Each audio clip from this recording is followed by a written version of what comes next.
Welcome, dear listener, to Candlelight Mysteries, where every whisper hides a truth and every shadow conceals a secret. Tonight's story is titled The Phantom of Greenhill Cottage, a tale from the gentle lanes of St. Mary Mead, where the air smells of damp earth and tea leaves, and curiosity is as common as conversation. Here, beneath ivy-covered eaves, Miss Marple listens more than she speaks. Her knitting rests upon her lap, while minds around her turn to gossip and wonder. A stranger has taken up residence at Greenhill Cottage, and though his manners are polite, the quiet in his eyes unsettles the village. Rain taps softly against the panes. The hearth glows and a kettle sighs upon the stove. It is the kind of evening for reflection, for stories shared in low voices, and for secrets that wait to be found. Where are you listening from this evening? Chapter 1. The morning in St. Mary Mead was pale and mild. A thin mist lay over the hedges and roofs. Sparrows fussed along the lane. Miss Marple set out with her basket and a quiet step. She liked the air after rain, clean and cool on the face. The post office door chimed as she entered. Mrs. Finch looked up with a ready smile. The counter smelled of sealing wax and paper. A kettle hummed in the back room. Miss Marple asked for 2 sheets of writing paper and a book of stamps. She also asked after Mrs. Finch's rheumatism. Mrs. Finch leaned across the counter and lowered her voice. She said the new tenant at Greenhill Cottage kept odd hours. She said lights showed late and then all went dark at once. Miss Hartnell had seen a figure at the attic window, still as a picture. The vicar had said there was no cause for alarm. The vicar did not see the light, she added. Miss Marple listened with a small nod. Her eyes moved to the tally book that lay near the pen tray. She noticed a smudge there, pale green and fresh. She asked after the stamp glue. Mrs. Finch laughed and waved her hand. A boy had dropped a bottle of ink, she said. A customer entered with wet boots and a red scarf. Gossip shifted to bread prices and autumn coal. Miss Marple stepped aside and used the little table by the window. She folded her paper and placed the stamps inside her pocketbook. Her glance moved through the misted glass to the lane. The ivy that cloaked Greenhill Hill could not be seen from here, yet the thought of it tugged at her mind. The vicarage drew people like moths to lamplight.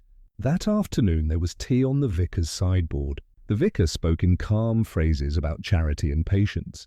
His wife poured with a steadier hand than last year. Mrs. Price Ridley held the room with her pointed chin and careful tone. She said a carriage had been heard near the cottage at midnight. She said the horse had never whinnied, which was strange. Miss Marple sat near the fire and threaded her needle. Her knitting lay in a soft heap on her lap. She asked a small question about the road near the cottage. She asked if the mud there had been deep after the rain. Mrs. Price Ridley said the road had been tough and rutted. She had seen 2 sets of prints at dawn. She had not told the police, she said, because there was no crime. Miss Marple thanked her and looked at the carpet beside the hearth. A damp mark showed near the umbrella stand. The vicar's umbrella had dripped there, and 1 drop carried a faint brown stain. She remembered the soil at Greenhill was reddish and old. She tucked that thought away, small and neat. The milkman passed by the window at dusk. He raised his hand in a friendly way. He had once told Miss Marple about broken bottles behind the crown. He was kind and observant, and liked to talk. Miss Marple wondered if he had seen the cottage in the early light. She decided to ask him tomorrow when work would slow a little. After tea, Miss Marple walked home by the churchyard. The stones were slippery and cold. A blackbird called from a hedge and then it flew into shadow.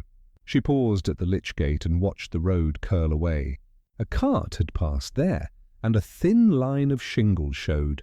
Someone had tried to brush the track clear with a switch. The switch had broken and left a few twigs on the edge. Her cottage felt warm and safe. The kettle rose to a soft whisper. She set her cup upon a saucer and took her supper by the lamp. She wrote 2 letters in a small hand and used the new stamps. She thought of the attic window at Greenhill. A still figure at night could be a trick of the eye. It could also be someone who watched for a signal. a small clue now like a pearl shy in its shell. As she cleared her tray, she noticed a faint sweet scent. It came from the envelope that had brushed the bottom of her basket at the post office. The scent was lavender, gentle and lingering.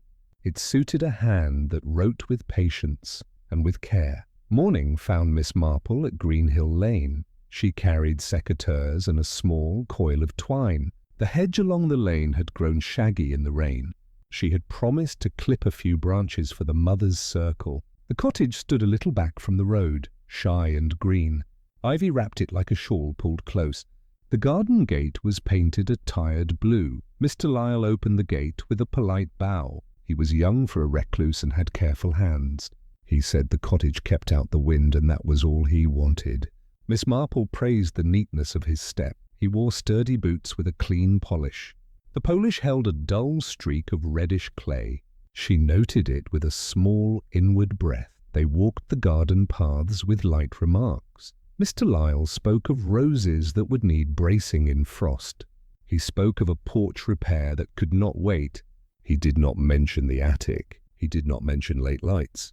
A robin hopped near the ivy wall and stared. The little bird fixed them with a bright round eye. Miss Marple asked about a shrub near the kitchen window. He called it lavender and smiled. He said the scent kept moths from the linen. He said his aunt had sworn by it for years. He plucked a sprig and handed it across. His hand did not shake, yet he looked past her shoulder. She turned and saw nothing but ivy and brick. She asked for a glass of water, and he led her in. The kitchen was narrow and very clean.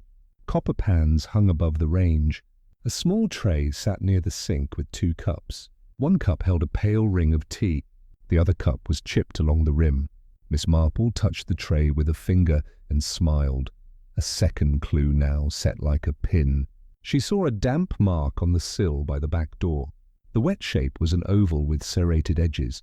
A pressed leaf had rested there and then been removed. The leaf had been ivy, glossy and dark. Someone had set it down to dry, then had changed their mind. Mr. Lyle spoke about the portrait above the parlour hearth. It showed a woman with a gentle gaze. He called her Aunt Helena, and his voice grew soft. He said she had loved this house and had kept to its quiet. Miss Marple said the brushwork around the eyes looked new. He said an amateur had tried a repair some years ago. His tone grew careful after that, and he looked at the clock. Miss Marple thanked him for the water and stood to go. She said ivy could be kind but also cruel. It could hide cracks in mortar and pull stones aside.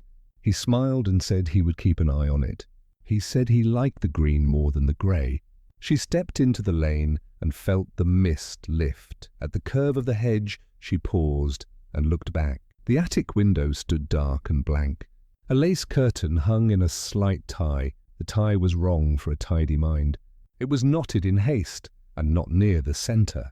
A third clue settled by inches, quiet on the mind. On her way home, she passed the vicar. He asked after her roses and her health. She asked after his umbrella and the soil on its tip. He laughed and said he had stepped into a rut by accident.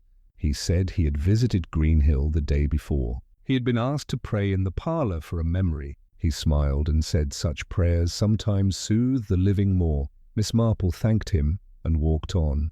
She thought of the chipped cup and the damp ring.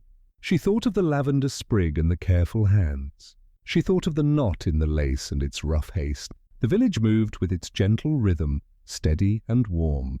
Yet, under the rhythm, a quiet beat kept time to another tune. Twilight drew thin along cottage eaves. A cat stretched on a wall and went still. Miss Marple set a pot to simmer and lit her lamp. She took up her knitting and watched the flame hold steady. She felt the slight prick of a pattern forming. It was not finished, and it asked for patience. Morning brought pale light and a clean sky. Miss Marple went to the dairy for cream. The milkman tipped his cap and smiled. He liked a good talk when the road was free. She asked about the lane near Greenhill. He said he delivered there at first light. He said a lady had stood by the gate on Tuesday. He said the lady was small and wore a grey cardigan. He said she looked up at the attic and did not move. He did not see her face, but he noticed a brown scarf. He said the scarf was old and had long fringe. He said the fringe had a knot tied close to one end. Miss Marple thanked him and paid for her cream. She turned away with a thought that felt firm. A fourth clue showed itself without strain. The knot in the scarf matched the knot in the lace. A hand that tied fast and near the edge had made both. It was the hand of someone who cared for speed, not for balance.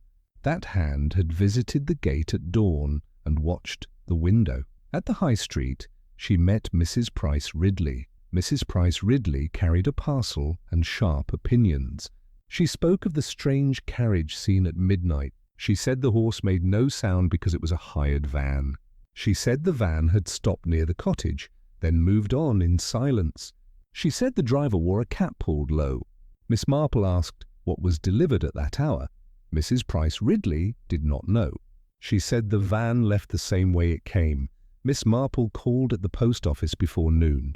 The door chimed, and the chill came with her. Mrs. Finch was counting saving stamps with care.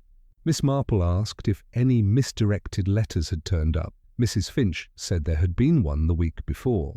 It had been addressed to M and had no house number. It smelled of lavender and old drawers. Miss Marple nodded and bought a new pencil. She walked to Greenhill with a plain stride. The hedge shook as a thrush fled her approach. At the gate, she paused and looked down. A narrow groove cut the gravel near the hinge. A box had been dragged there and lifted on the other side. She pushed the gate and heard a faint scrape. Grit had collected where the groove met the post. Mr. Lyle opened the door with a calm face. He said he had hoped she would call again. He said the rain had spoiled his afternoon, yet the roof held well. She said she had come to return a book he had lent her. She held out a slim volume on English gardens. He seemed surprised but pleased. He did not ask when he had lent it, which was telling. In the parlour, the portrait watched with an even gaze. A fire burned low in the grate. A sour note threaded the room behind the scent of wood smoke. It was a trace of old varnish and oil. A stool sat under the portrait, and a cloth lay folded there. The cloth held small flecks of brown paint. Miss Marple took a seat and folded her hands. A fifth clue set down like a stitch in a row. The paint flecks on the cloth matched the shade around the eyes. Someone had worked there very recently. The cloth had been folded to look tidy. The act had been recent enough for the varnish to linger. Mr. Lyle offered tea, then changed his mind. He said the kettle was not yet lit. She asked a gentle question about family. He said he had little family and less comfort. He said his aunt had passed some years ago. He said the cottage papers had been difficult. He did not say who had helped with the papers. He did not say why he had come now after so long a gap. She noted each silence and let it be. They stood together at the kitchen door. She asked if she might open it for some air. He agreed with a slight nod. The hinge gave a low groan and the scent shifted. A line of damp footprints lay on the flagged floor.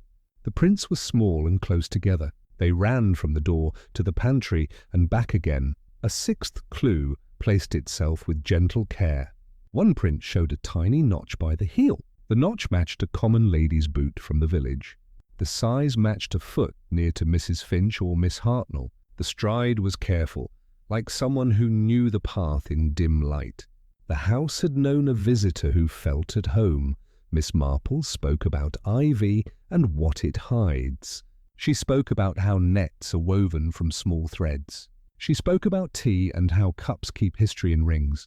She asked if Mr. Lyle had company the night before. He said no and then looked away. He said he liked a quiet house. He said the village had already given him enough conversation. She walked back to the parlour with slow steps. She stood before the portrait and studied the frame.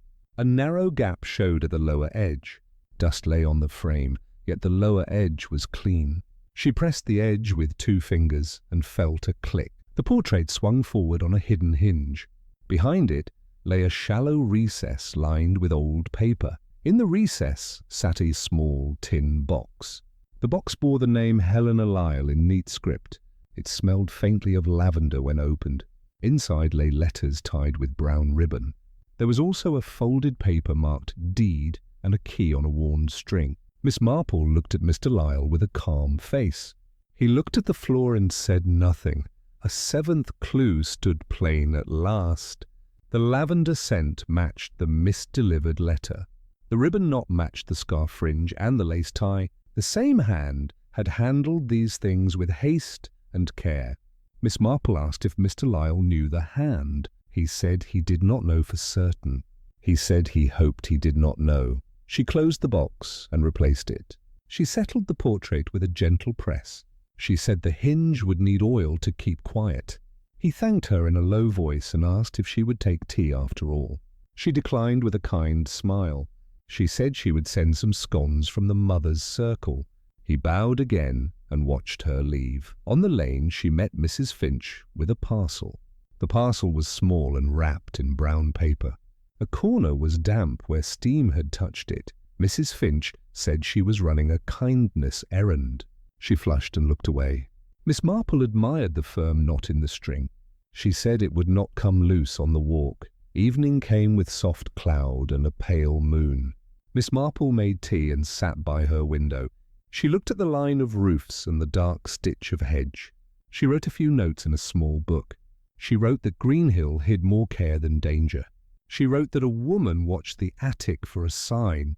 She wrote that a box of letters rested behind a face. Her final clue for the day was tender and small. She placed the lavender sprig in a saucer by her lamp. A faint ring appeared where it had rested, pale and sweet. Scent can mark a place as much as ink or dust. That ring would fade by morning, yet the memory would hold. She thought about the nature of secrets in a village. Some secrets protect a heart that once broke. Some secrets protect a roof that might fall.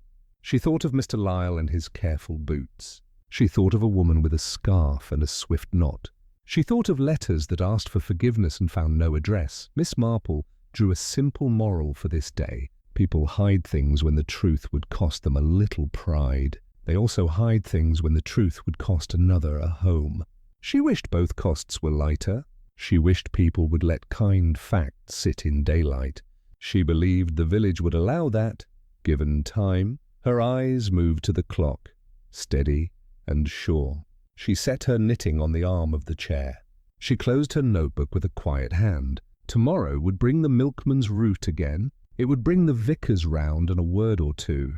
It would bring the scent of lavender where letters sleep. A soft transition carried the day to rest. The lane settled and a distant dog barked once and stopped. The ivy on Greenhill answered the breeze with a faint stir. Miss Marple blew out her lamp and let the room fall still. The night gathered its corners and laid them flat. Chapter 2. Morning rain thinned to a mild drizzle. The village breathed with quiet ease. Miss Marple pinned a shawl at her neck. She stepped onto the lane with a calm tread. The vicarage garden smelled of wet thyme. Robins pecked near the flagstones. Smoke rose in a steady ribbon from the kitchen flue. The bell at the church sounded the half-hour. Inside the vicarage, the hall felt warm. Mrs. Clement moved with tidy purpose. A tray waited on the sideboard with cups and plates. The kettle hummed like a friendly thought. Guests arrived in gentle turns. Mrs. Price Ridley came first with a nod. Miss Hartnell entered next with brisk steps. Colonel Melchett added weight to the room with his coat. Rain freckled the window panes. Miss Marple chose a seat near the hearth. She folded her gloves and set them aside. The vicar spoke of harvest tins and Sunday funds. Talk found its path to Greenhill Cottage. Mrs. Price Ridley set down her saucer with care. She said there had been a pale light in the attic. She said it moved like breath behind a curtain. The vicar advised patience and calm speech. He said storms cause odd reflections in old glass. The colonel grunted a fair support for prudence. Miss Hartnell said prudence was fine in daylight only. Miss Marple took a small scone and a small smile. She listened, without the need for weighty words. The hearth gave a soft sigh at each poke. A slow comfort held the room in place. The rumour thinned, then grew again. A hired van had passed at midnight on Tuesday. It had stopped near the stile by the orchard. No one saw a parcel taken or returned. Mrs. Clement poured tea with a steady hand. She asked if the driver wore a cap. Mrs. Price Ridley said the cap was pulled low. She said the driver looked thin and tired. Miss Marple asked what the license plate read. Mrs. Price Ridley admitted she had not looked. Miss Hartnell said she could ask her cousin in town.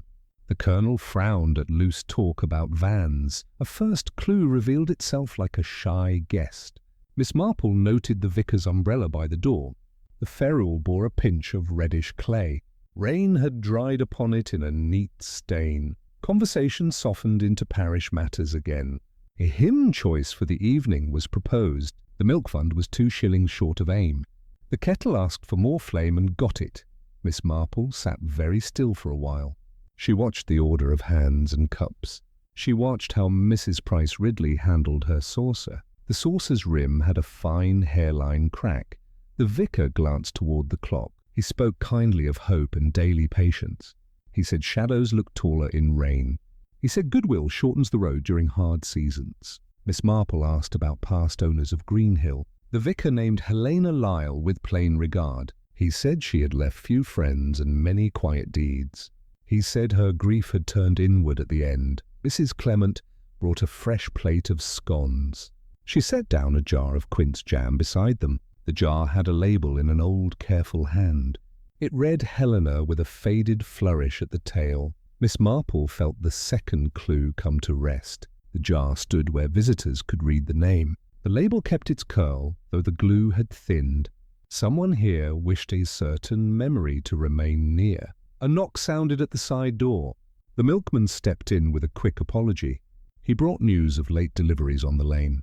He asked if the parish would sponsor warm milk for children. The vicar gave his support with simple heart. A hat was passed around the room.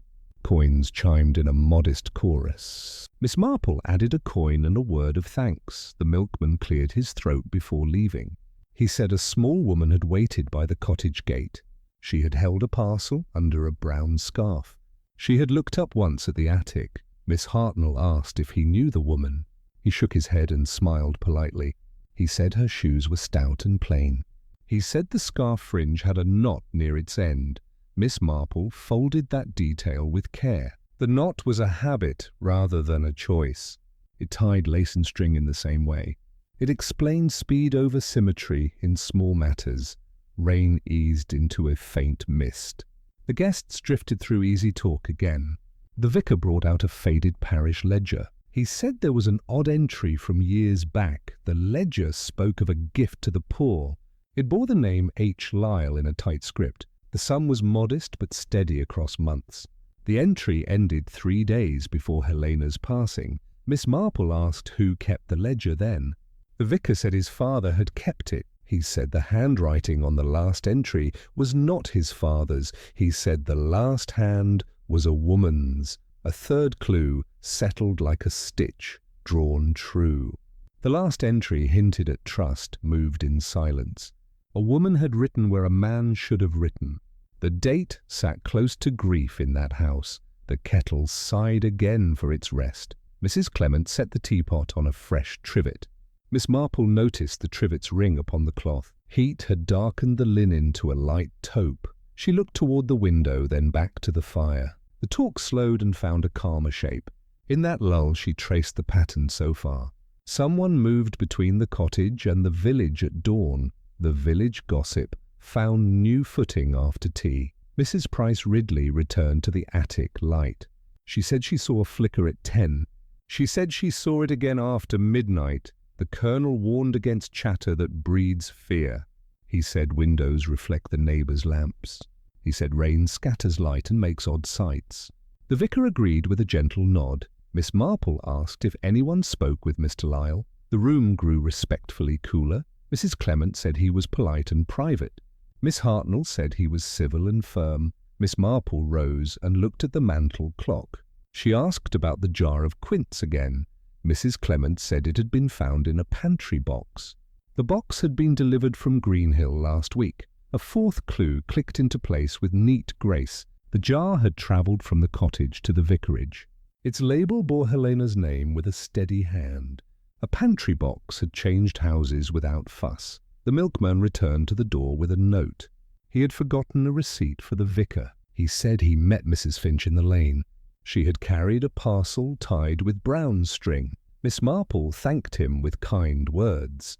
She asked if the string knot was near the edge. He smiled at the oddness of the question. He said the knot sat close and tight. Mrs. Price Ridley recalled the hired van again. She said it paused by the orchard stile. She said no one saw anyone step down.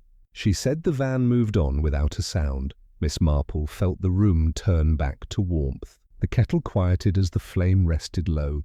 She smoothed her shawl and took her seat.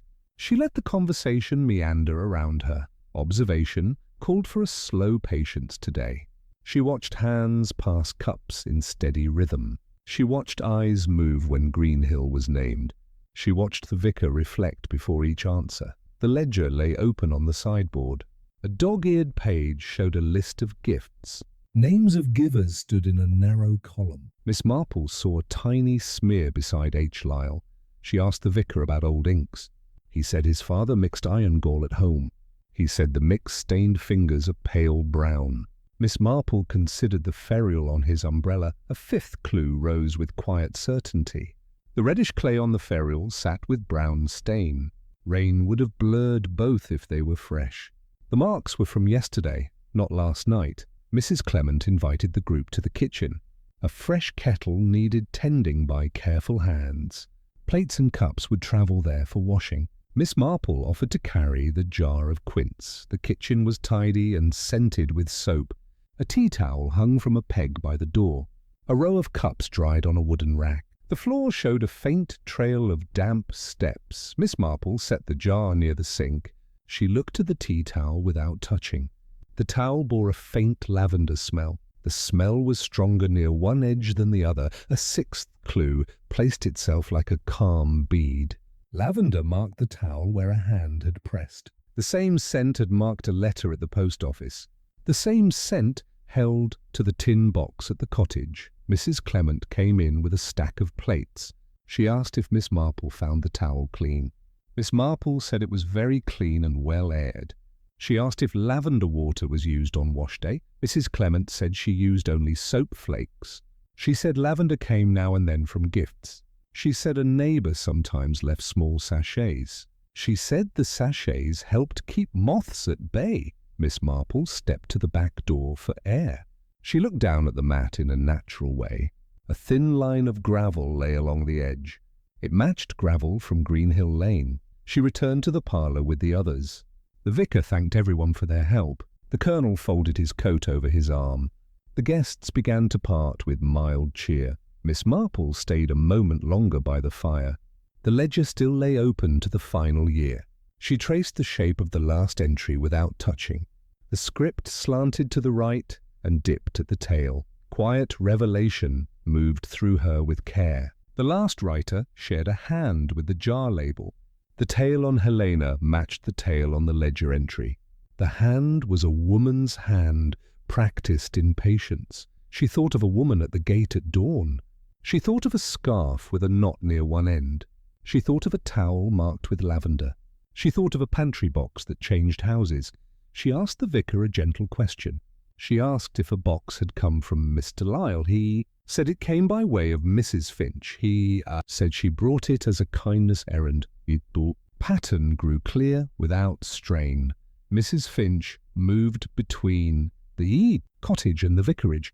She carried parcels with old names and new purposes. She tied knots that held firm under steam and rain. Miss Marple pictured letters tied with brown ribbon. She pictured a tin box behind a swinging frame. She pictured a visitor who stepped sure in the dark. She pictured a heart that guarded a home with care. She spoke softly about conscience and comfort. A lonely house gathers stories like ivy gathers birds. Misread steps become spectres after dusk. Misplaced kindness becomes gossip by noon. She would visit Mrs. Finch before supper. She would ask about parcels and pantry jars. She would ask about old keys kept for safety. She would ask only what kindness allowed. The vicar walked her to the door with courtesy. The path shone with rain pressed flat by boots. The umbrella ferrule tapped the step in a steady beat. He spoke of the evening hymn and the flame of hope. Miss Marple smiled and held a mild silence. She looked back through the hall toward the mantel. The clock showed a minute past the hour. The jar sat safe upon the sideboard. The air outside felt clear and honest. She stepped into it as into warm wool. Church bells trailed a final note across the green. A thrush sketched a small song and then fell quiet. Her short moral rose as the lane opened. Order often follows after kindness makes a path. Kindness is sometimes noisy when pride resists it. Pride becomes quiet when needs are finally named. She thought of Mr. Lyle and his careful voice. She thought of a portrait that watched without blame. She thought of a parish that preferred calm endings. She thought of rain that made errors gentle to view. At her gate, she paused and set down her hand. She noted a slip of paper under the latch. It carried a faint lavender scent that stirred memory. Its edge was torn in a neat straight line. The note was blank but for a single initial. The initial was M in the same patient hand. The paper carried no address and no request. It carried only a presence like a quiet knock. She placed it in her pocket with care. The day would hold it without alarm. The evening would bring a small talk with Mrs. Finch. The night would let reflections settle into place. Her final thought for the chapter stood plain. A phantom grows where a duty has no name. A phantom fades where truth is spoken with care. A house breathes better when old paper sees light. She entered her cottage and lit her lamp. The room thanked her with gentle shadows. She set the note by the saucer with the lavender sprig. The two scents made a kind marriage in the air. She folded her shawl and reached for her knitting. The pattern waited where the last row had paused. Stitches held their line without strain or show. The wool moved through her fingers like quiet thought. Chapter 3. Fog held the village in a pale shawl. Roofs and hedges softened into quiet shapes. Miss Marple opened her door and breathed the damp air. The lane felt close and kind in the mist. She walked toward the dairy with a steady step. The church bell sounded the quarter in a muffled tone. A cartwheel creaked somewhere near the green. A dog barked once, then changed its mind. The milkman met her by the gate. His cap shone with tiny beads of fog. He spoke of early rounds and a still figure. He said a woman stood at Greenhill at first light. She asked about the woman with a mild voice. He said her scarf was brown with a knot near the fringe. Her cardigan was grey and plain in its cut. He said she watched the attic and did not move. Miss Marple listened with care and no hurry. She thanked him for the cream and set off along the lane. Fog curled in the hedges like spun wool. The world felt softened and half said. Greenhill Cottage came into view as a dim mass. Ivy clung to the walls in deep folds. The blue gate waited with its latch worn smooth. Gravel underfoot made a hush rather than a crunch. She opened the gate with a gentle hand. The garden felt damp and secret in the fog. A robin clicked its small tongue near the path. Wet daffodil leaves lay flat against the borders. She paused by the kitchen window with a calm gaze. The sill held a tiny film of grit. A faint mark crossed the grit in a diagonal sweep.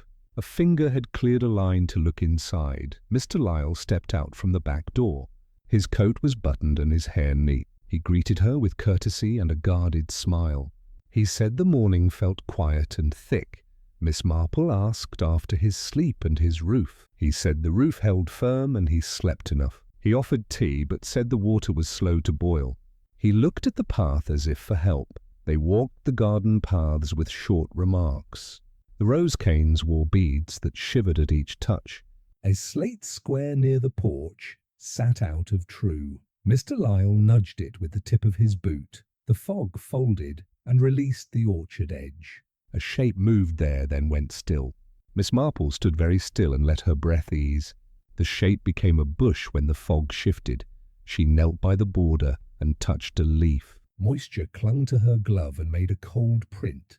A broken stem lay pressed into the soil. The break was clean and recent in its pale core. A first clue settled with quiet certainty. The pressed stem bore a smudge of brown varnish. The varnish smelled faintly of oil and age. A hand with paint on the fingers had passed here. Mr. Lyle spoke about a missing tool. He said a small trowel had gone astray. He said it was not worth trouble to replace. Miss Marple said small tools often walk with purpose. They went inside by mutual consent. The kitchen air carried a warm starch scent. A damp tea towel hung from a peg near the door. A sprig of lavender sat in a glass by the sink.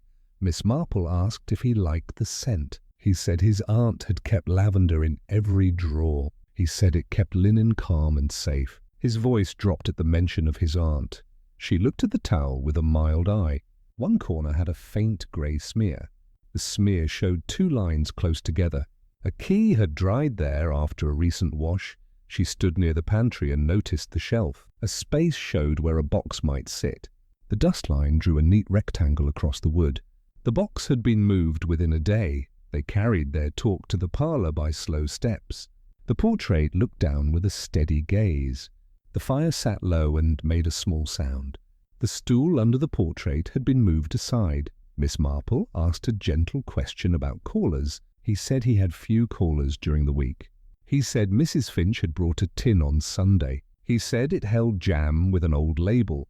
She nodded and walked to the window. The curtain tie sat 2 inches off centre. The knot was hard and close to the end. It matched the scarf knot from the morning report. A second clue came to rest like a quiet bead. The tie and scarf spoke of the same habit. The hand tied fast and near the edge. The hand moved between house and village without fuss. Mr. Lyle cleared his throat and asked for advice. He asked about a loose latch on the attic door. He said it rattled when the wind rose. He said it unsettled his sleep more than he liked. She asked if she might look at the stairs. He hesitated, then nodded with a practised smile. The stair treads were polished by old feet. The air grew cooler as they climbed. At the attic landing, the latch hung askew. A thin line of metal burn marked the edge. The strike plate had been filed in haste. The tool had slipped and scarred the wood. Miss Marple touched the rail with one finger. Dust lay even along the top. A single clean patch showed near the turn. A palm had rested there within the last day. She asked if he used the attic often. He said he rarely went past the door. He said trunks there held nothing of worth. He looked at the floor and not at her face. She turned the latch and opened the door. Cold air moved with a thin whisper. The room held trunks and an old sewing table. A small dormer window made a square of pale light. She crossed to the window in 3 small steps. The latch here was firm and new. The sill showed a ring the size of a tin lid. The ring was faint and dry to the touch. She lifted the sewing table cover with care. Inside lay an empty thread card and a bent needle. A little dust had gathered in the tray corners. The surface showed a rub mark near the hinge. She closed the cover and looked at the floor. Boards ran tight and old under her shoes. A nail head shone near the trunk by the wall. The nail had been lifted and hammered back again. A third clue took its place in the pattern. A box had rested on the window sill at night. The box had been set aside by morning visits. The attic had hosted a careful watcher rather than a ghost. Miss Marple thanked Mr. Lyle for his trust. She said a dab of oil would soothe the latch. She said a strip of felt would soften the rattle. He seemed relieved by the plain advice. They returned to the kitchen for tea. The kettle came to the boil at last. He set 2 cups on the tray with exact motions. One cup had a chip on the rim near the handle. She took the chipped cup without remark. Steam rose and carried a light scent of smoke. The spoon clinked against the china and then went still. Their silence felt gentle rather than strained. She asked if he had known Helena well. He said he visited as a boy one summer. He said she told stories about good bread and quiet faith. He said grief took her voice near the end. Miss Marple looked toward the back door. A small smudge showed on the lower panel. It matched the height of a careful hand. The smudge held a trace of varnish and oil. She finished her tea and stood with a polite word. He saw her to the gate with steady courtesy. Fog lifted a little and the hedges came back. A rook called from the elm near the lane. Miss Hartnell came along with a brisk nod. She said shopping took longer in this damp air. She asked if Miss Marple had seen the cottage path. She said prints there looked like 2 people in step. Miss Marple said the fog made steps look more. She asked about the prince when the frost came. Miss Hartnell said Frost would tell the truth very soon. She smiled and hurried on without waiting. Miss Marple turned toward the green for bread. The baker set a new loaf on the slab. He said Mrs. Finch had bought 2 loaves at dawn. He said she tied both with string from her pocket. Miss Marple asked if the string knot sat near the edge. He laughed and said she tied fast and strong. He said the edge knot was her habit since school. He wrapped the loaf and wished her plain luck. She took the footpath by the church for a quieter way. The fog thinned into damp light along the stones. She paused by the lich gate and looked down. Gravel from Greenhill lay caught in the timber seam. A 4th clue seated itself with easy grace. The same gravel marked the vicarage backstep. The same gravel marked the lich gate seam. Parcels had crossed the village in soft secrecy. At the post office door the bell gave a small ring. Mrs. Finch stood behind the counter with a bright face. She said the mailbag came late in this fog. She said she hoped no one minded. Miss Marple asked after kindness errands of late. Mrs. Finch blushed and adjusted her spectacles. She said she carried a tin to the vicar on Sunday. She said she took a small box to Mr. Lyle last night. Miss Marple asked what lay in the box. Mrs. Finch said it was not heavy and did not clink. She said the box had a neat label with no name. She said she felt helpful carrying things in weather. A customer came in for stamps and a wire. Mrs. Finch counted coins with a quick hand. Miss Marple waited by the window and watched the lane. The fog drifted like slow wool across the green. The counter cleared and talk found its path again. Miss Marple asked about old keys and safe places. Mrs. Finch said the parish kept spares for quiet reasons. She said Helena had lodged a key years ago. Miss Marple asked if that key was ever reclaimed. Mrs. Finch said a lady asked for it on Tuesday. She said the lady wore a brown scarf with a frayed fringe. She said the knot was tight and close to the end. A 5th clue joined the others without fuss. The key had left the post office quietly. The scarf matched the milkman's dawn report.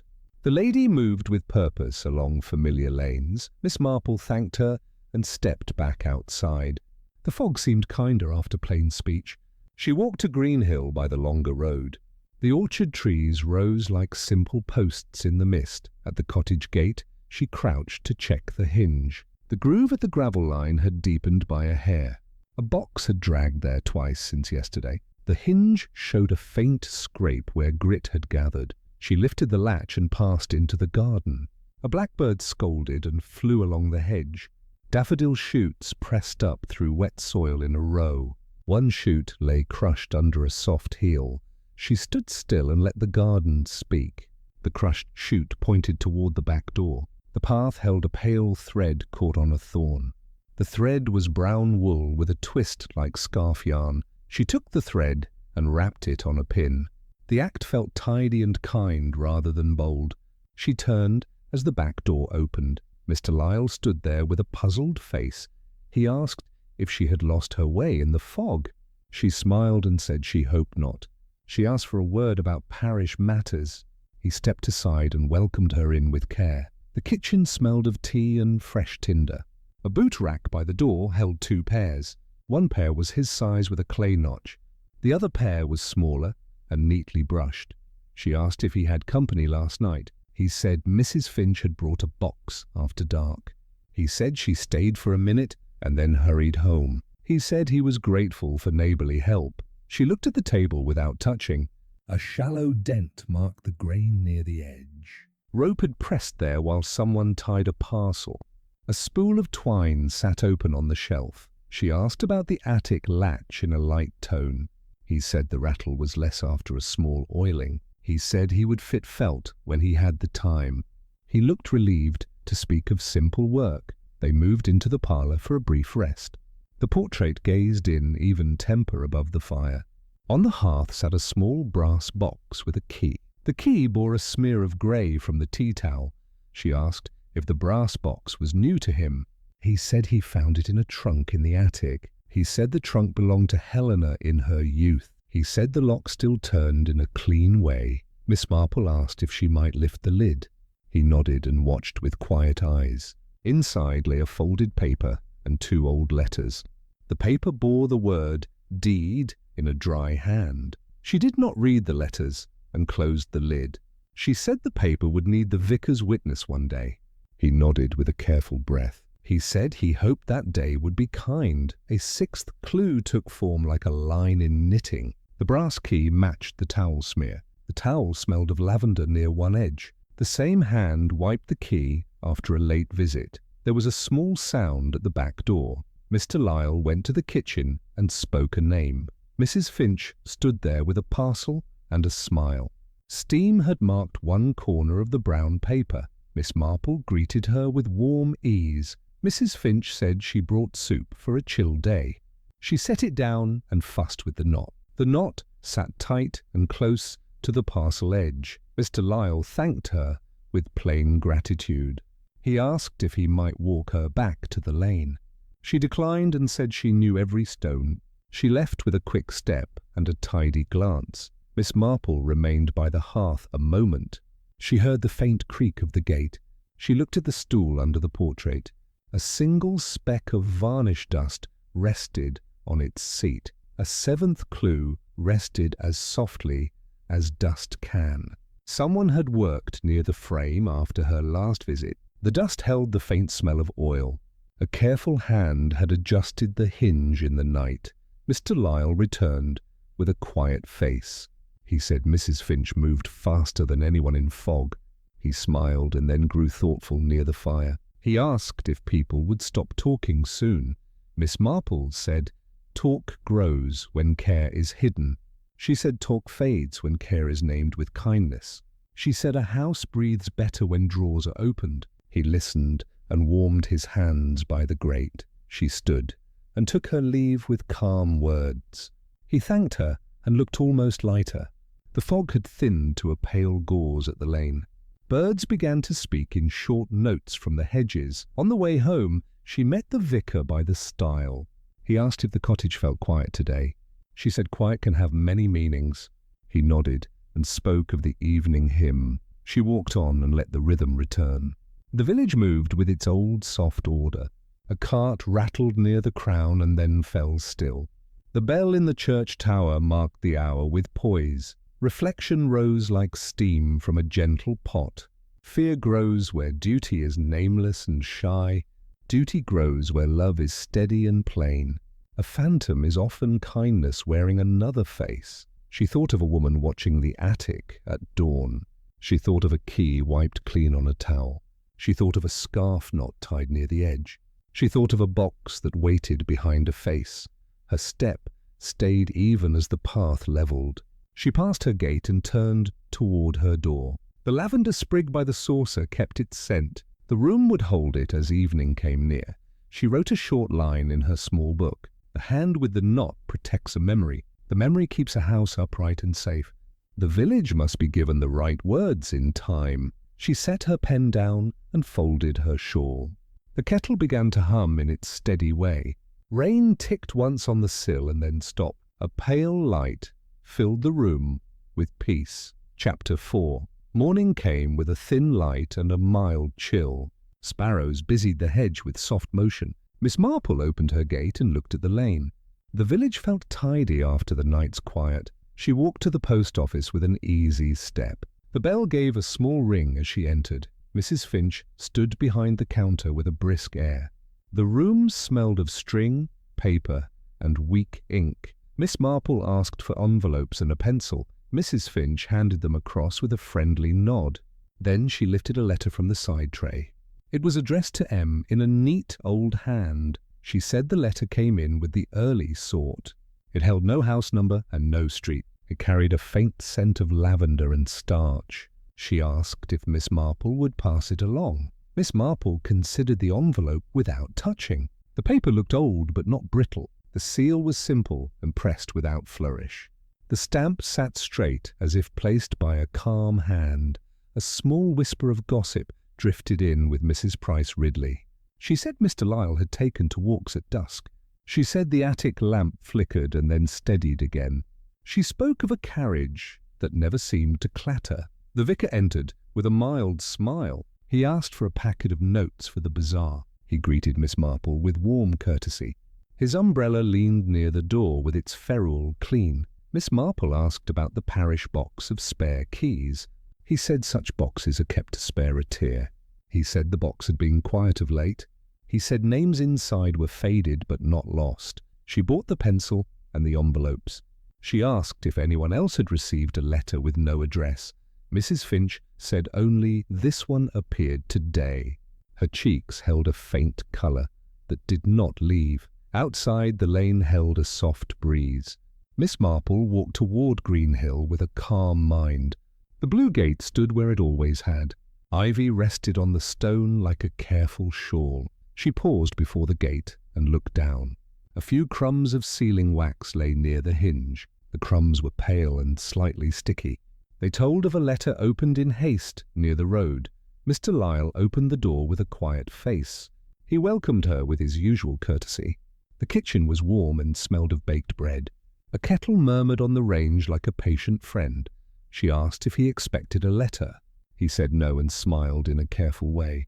She showed the envelope with the single initial. The lavender scent rose and settled like a memory. He looked at the seal without touching the flap. He shook his head and spoke with gentle reserve. He said he did not know the hand. He said his friends wrote rarely, and with little grace they went to the parlour where the portrait watched. A small draught moved through the room and then passed. The stool under the frame sat a little crooked. A cloth lay folded with care on its seat. Miss Marple asked if she might sit by the hearth. He placed a chair and stood aside. She set the letter on the arm and looked at the fire. The coal made a soft red line beneath the ash. A first clue arrived with tidy clarity. On the mantel lay a pressed sprig of lavender. It rested on a small saucer beside a pin. A faint ring on the saucer matched the scent on the letter. Mr. Lyle poured tea with steady hands. He offered the chipped cup without remark. She accepted with a kind nod and a mild smile. Steam carried the faintest hint of varnish and smoke. She asked about the attic latch in a light tone. He said it had required a touch more oil. He said he fitted felt and slept better for it. His voice warmed for a moment and cooled again. They spoke of the garden and the porch repair. She asked about the small trowel said to be missing. He said it had turned up in a drawer by mistake. He said he often mislaid tools in poor weather. Miss Marple looked at the letter once more. The handwriting held a careful slant to the right. The tails of letters dipped and rose like slow breath. The capital M had a firm loop near the base. She asked if he knew anyone who signed with an initial. He said a few did when discretion was kind. He looked past her to the portrait with a thoughtful line. He said his aunt once used simple letters for care. Outside, a cart passed with a soft wheel sound. The robin tapped the window just once and left. The room grew still in a friendly way. The portrait seemed less stern and more patient. Miss Marple lifted the envelope and turned it over. She held it a moment near the firelight. As the paper warmed, the lavender grew clear. A ghost of oil showed where a thumb had pressed. A second clue laid itself in a gentle place. The thumbprint rested left of the seal by ½ inch. It marked the habit of a left-handed hand. It matched the smear on the vicarage tea towel. She asked if he wished her to open it. He said he could not accept a letter not meant for him. He asked that she return it to the post office. He thanked her for the care and the thought. She rose and set her cup on the tray. The ring it left was neat and light. The chipped rim faced the handle as before. The small order of things had not been disturbed. At the door, she paused and glanced at the mat. A faint line of gravel ran beneath the fringe. It matched the lane by the orchard stile. The hired van had likely paused again last night. She walked back toward the village with the letter. The air held that fresh smell after mild rain. 2 children ran past with a cart and a laugh. A dog trotted behind and kept easy pace. Miss Marple entered the post office with a soft step. The bell made its small, polite sound. She set the letter back on the side tray. She asked Mrs. Finch to check the redirection book. Mrs. Finch opened the old ledger with care. She turned pages marked with dates and names. Her finger slowed at a line with an M and a dash. She said the mark stood for message held on request. Miss Marple asked whose request had been recorded. Mrs. Finch looked at the note with a small frown. She said the signature looked like H. Lyle in thin script. She said the ink was faded near the flourish. A third clue placed itself with kind balance. The ledger entry hinted that Helena once used held letters. The habit survived in the village memory and routine. The present letter followed an old path in a new day. Miss Hartnell came in for string and a postcard. She said fog made people misplace their heads. She said a woman stood long at the cottage gate at dawn. She said the scarf fringe was tied near one end. Miss Marple thanked her and bought a new blotter. She stepped outside and felt the air shift. The cloud thinned enough to let a frail sun through. The green answered with a glimmer of colour. She returned home for a quiet hour. The lamp was not needed at her little table. She placed the letter near the lavender saucer. The room held its own gentle calm. Miss Marple sat and wrote in her small book. She wrote 3 neat lines and paused. The first noted the left-handed print. The second noted the ledger habit of held letters.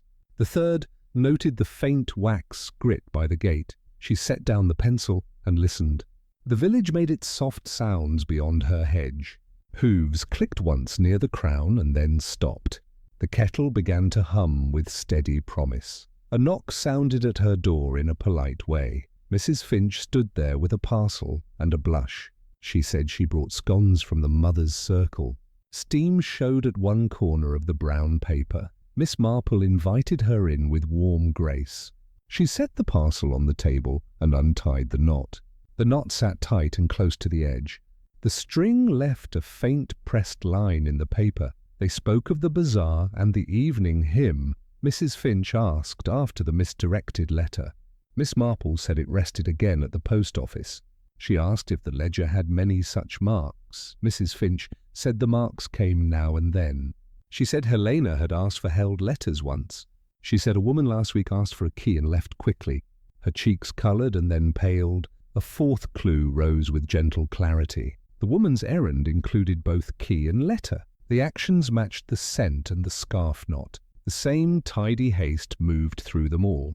Miss Marple poured tea and cut a scone. The butter softened, as if glad for the heat. Mrs. Finch accepted a plate and sat very straight. Her hands folded in a knot that looked familiar. Miss Marple asked about kindness errands. Mrs. Finch said kindness keeps a village together. She said a widow sometimes needs a steady hand. She said a nephew sometimes needs a quiet guide. She glanced at the letter near the saucer. Her eyes rested on it for a brief moment. The lavender rose as if in answer. The room felt more thoughtful than before. Miss Marple asked if she ever copied labels for jars. Mrs. Finch said she had neat writing when she tried. She said she wrote for church tins and jam sales. She said her letters slanted to the right. A fifth clue joined the pattern with calm ease. The jar at the vicarage had the same slant. The ledger's last entry had the same steady tail. Mrs. Finch wrote with long practice and with care. They spoke of the weather and of laundry. Mrs. Finch asked if lavender helped with drawers. Miss Marple said it kept moths away and minds at rest. She said the scent also keeps memories from straying. Mrs. Finch rose with a quick glance at the clock. She said the afternoon sort would soon arrive. She thanked Miss Marple for tea and the quiet. She left with a brisk step and a tidy nod. Miss Marple watched the gate settle after her. The string from the parcel lay curled on the plate. The knot marks in the paper had pulled the fibres. She smoothed them with one finger and thought. She wrapped the letter in brown paper without writing. She tied it with a simple square knot at centre. She carried it back to the post office. The bell gave its usual modest ring. She asked Mrs. Finch to place it with the held post. She asked that it wait for a proper claim. Mrs. Finch agreed with a small, careful smile. She set it in the drawer where such items rest. Miss Marple walked to Greenhill for the last hour of light. The blue gate opened with its familiar scrape. A thrush flew from the hedge with a quick line. The gravel bore a new, shallow groove. Mr. Lyle met her at the door with a nod. He said the day had been quieter than most. He said he wished the village might settle. He asked if the letter found its rightful place. She said it waited for the hand that wrote it. She said some letters are better received at the right hour. She said the house would feel kinder when the air cleared. He looked relieved and also thoughtful. They moved to the parlour and stood by the fire. The stool had been adjusted to sit straight. The cloth had been shaken and folded again. A tiny speck of brown paint lay on the hearth. A sixth clue took shape like a clean stitch. The paint speck matched the shade around the portrait eyes. A touch-up had been done since the morning. A careful hand had worked while the house was quiet. Miss Marple asked about the brass box by the grate. He said it sat where he could reach it easily. He said it contained a deed and 2 letters. He said the key was kept now in his pocket. She asked if the letters spoke of forgiveness. His face changed with a mild pain. He said old pain sometimes asks for gentle words. He said he did not know how to begin. She spoke of a door that rattled until felt was added. She said felt is simple and quiet in its work. She said the right words act in the same way. He looked at the fire and listened. There was a knock at the back door, light and brief. He went to answer and then called a greeting. Miss Marple stood still and watched the portrait. The eyes seemed to keep their patient guard. Mrs. Finch entered with a small tin in her hands. She said it was broth for a chilly hour. She placed it on the table and adjusted the string. The knot sat tight and near the edge as always. Miss Marple thanked her and asked about the bazaar tins. Mrs. Finch said labels were nearly done for all. She said one remained for a poor box by the porch. She said she would write it in the evening, a 7th clue settled without strain. The writing for parish and pantry linked old care to new. The same hand that steadied tins steadied letters. The village's lines met in her careful work. Mrs. Finch left with a kind glance and no linger. Mr. Lyle stood looking at the tin in silence. He said the house felt less lonely when errands came. He said attention made corners warmer than fire. Miss Marple said attention also clears dust from hidden places. She said some dust is on frames and some is on hearts. She said dust lifts when light falls in the right way. He nodded once and seemed steadier. Outside, the sky held its last grey before dusk. Miss Marple walked home along the hedge. She folded the day into quiet thought. The lane gave back her steps with a mild echo. At her table, she wrote a brief reflection. Forgiveness asks for place, time, and a willing ear. Guilt asks for secrecy and gives fear to neighbours. Kindness chooses errand and hour with patient hands. She placed the pencil down and looked at the saucer. The lavender sprig kept its faithful scent. The room felt even and easy, like a calm breath. The kettle sang its low note and then rested. Her mind turned to the letter in the drawer. It would find its hand when shame grew tired. It would open without ceremony and speak a plain truth. It would soften a latch that had rattled for years. She set her knitting on her lap and traced the row. The pattern waited and did not fuss. Yarn passed through fingers as thoughts passed through rooms. The stitch held its line like steady care. Her last note for the night was simple. In villages, ghosts are often rooms without words. Rooms learn to speak when letters are found. Houses settle when names are spoken kindly. A soft calm filled the cottage and stayed. The lamp burned level, and the shadows were polite. The wind paused at the eaves as if listening. The clock marked the hour without hurry. Chapter 5. Morning sunlight came gentle through a pale cloud. St. Mary Mead woke with mild purpose. Miss Marple swept her step and listened to the lane. The day held a calm like folded linen. She took a small basket and walked to the post office. Hens in a yard muttered over seed. The black cat at the grocer's window stretched and yawned. A milk float rattled and fell quiet. The bell gave its modest ring as she entered. Mrs. Finch stood neat behind the counter. Steam drifted from a cup on the shelf. The room smelled of paper, twine, and weak tea. Village talk found its easy stream at once. Mrs. Price Ridley came for note cards and stayed for news. She said Mr. Lyle walked late again last night. She said the attic curtain moved against the pane. Miss Hartnell entered with a purposeful stride. She said a strange van turned near the orchard. She said no parcel fell and no word passed. She said the driver looked drawn and very thin. Miss Marple asked about coal and winter deliveries. She asked how people planned for the colder nights. The talk settled a little around thrift and stores. The day's sharp edges grew soft as steam. Mrs. Finch poured tea into a second cup. She said a pot shared better than a cup set alone. She pushed the cup toward Miss Marple with care. Miss Marple thanked her and took a sip. The tea was cool, almost cold to the lip. Its surface showed a pale crescent stain. The cup had a small chip near the rim.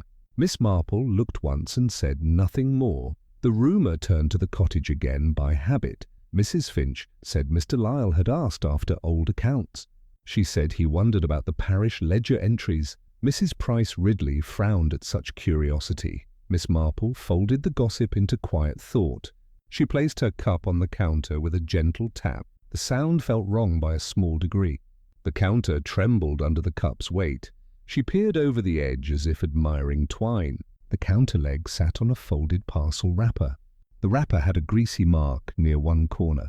Its paper held a circle where a cup once stood, a first clue settled as lightly as ash. The cold tea ring on the wrapper matched the cup. The parcel had been tied after tea cooled and set aside.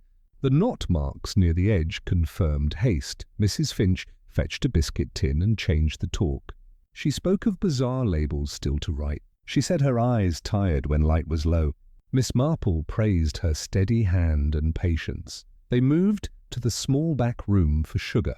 A narrow shelf held cups and a jar of lavender. The jar wore a handwritten label in a tidy slant. The lid showed a faint brown thumb stain. Miss Marple asked if lavender still came from Helena's garden. Mrs. Finch said Mr. Lyle had given her a little. She said he thought it might help the parish linen. Her voice softened on the last word. Miss Marple took her leave with a kind nod. She stepped into the lane and let the air clear her mind. The sun pushed at the cloud and made a pale blue. A thrush rehearsed a few notes in the hedge. She walked toward the green with an easy pace. The vicar crossed her path near the lich gate. He asked after her roses and her knitting work. She asked after the parish keys with a mild smile. He said the keys were where they always sat. He said one had been borrowed and returned yesterday. He said Mrs. Finch signed the borrow line herself. He looked grateful for such tidy records. Miss Marple thanked him and moved on. She passed the Crown and its quiet door.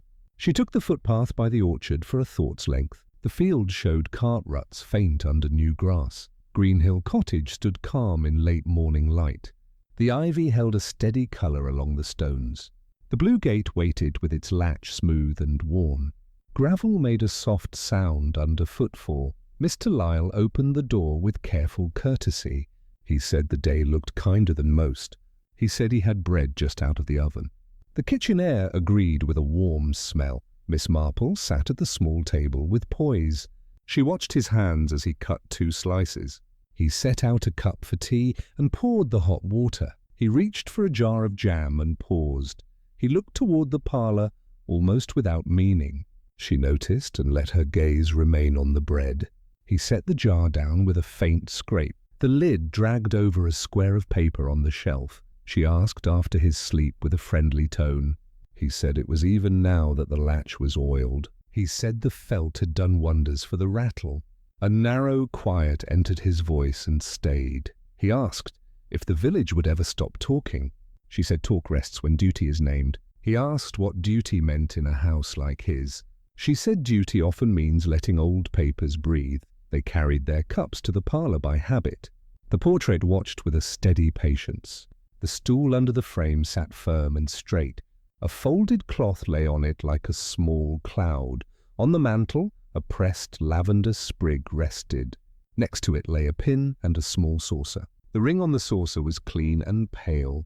The scent in the room held a calm thread. A second clue came to rest with quiet weight. The cloth on the stool showed fine specks of brown. Fresh varnish dust had settled there last night. Someone had touched the frame again after dusk. Mr. Lyle stood by the fire with a mild air. He asked if she believed in ghosts. She said she believed in lonely hearts and open windows. He smiled and looked at the coal with care. They returned to the kitchen when the kettle sighed. He poured tea into 2 cups again. He offered her the chipped one without notice. She accepted it with a nod and set it near the light. The tea cooled while they spoke of small repairs. She asked about loose slate near the porch.